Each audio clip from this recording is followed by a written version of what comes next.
سنة 1888 شهد العالم ظاهرة كانت الأولى من نوعها، هي ظاهرة الفيلم المتحرك أو الصورة المتحركة، وكانت عبارة عن ثانيتين و11 جزء من الثانية، وتسمت بمشهد حديقة جراند هاي، أو فيكم تبحثوا عنه باليوتيوب راوند هاي جاردن. كان عبارة عن مجموعة صور مجمعينها وبعدين بيحطوها بإطار محدد وبمشوها حتى تصير صورة متحركة.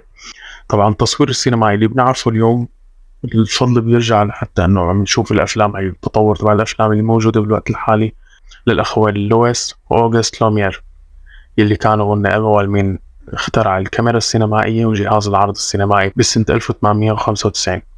طبعا على مر الزمان كانت السينما تعتمد التطور تبعها على التطور التكنولوجي، وقدروا يستعملوا التطور التكنولوجي بانه يطوروا السينما لحتى قدرنا نشوفها مثل ما عم نشوفها بالوقت الحالي.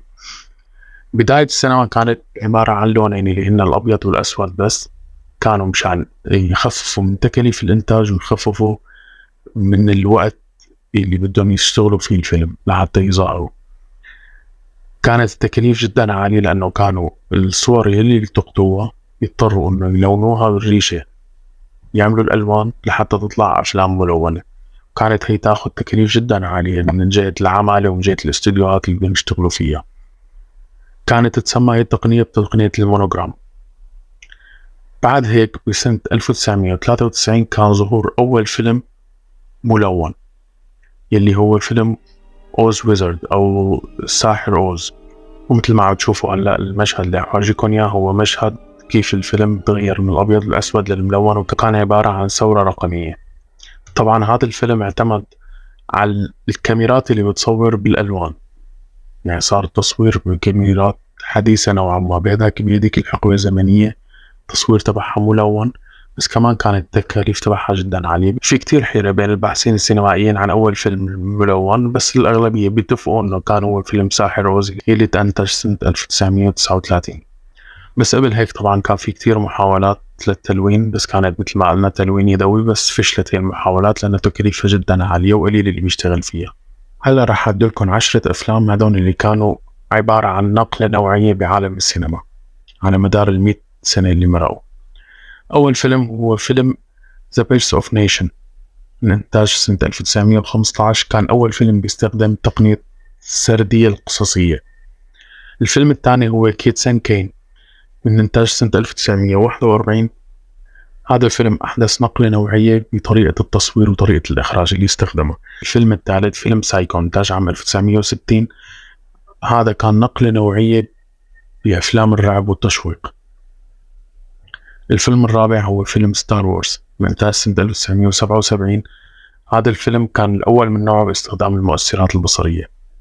الفيلم الخامس هو فيلم جاد فازر من إنتاج عام 1972. الفيلم كان الأول من نوعه بطرح قضية جريئة، طبعا الممثلين لا يعلى عليهم بالأداء. الفيلم السادس هو فيلم جوز من إنتاج سنة 1975. كان نقلة بعالم الدموية والرعب بالأفلام.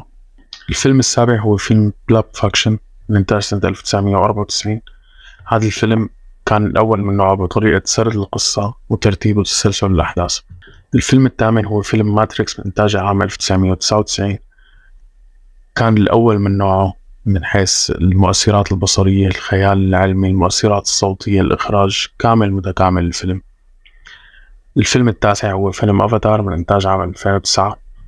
كان أول فيلم بتقنية 3D، وكان بالفعل بوقتها يعني أنا بذكر وقت اللي تفرجنا على الفيلم كنا قاعدين ومشدودين هيك، مثل إنه شيء جديد علينا هاي التقنية.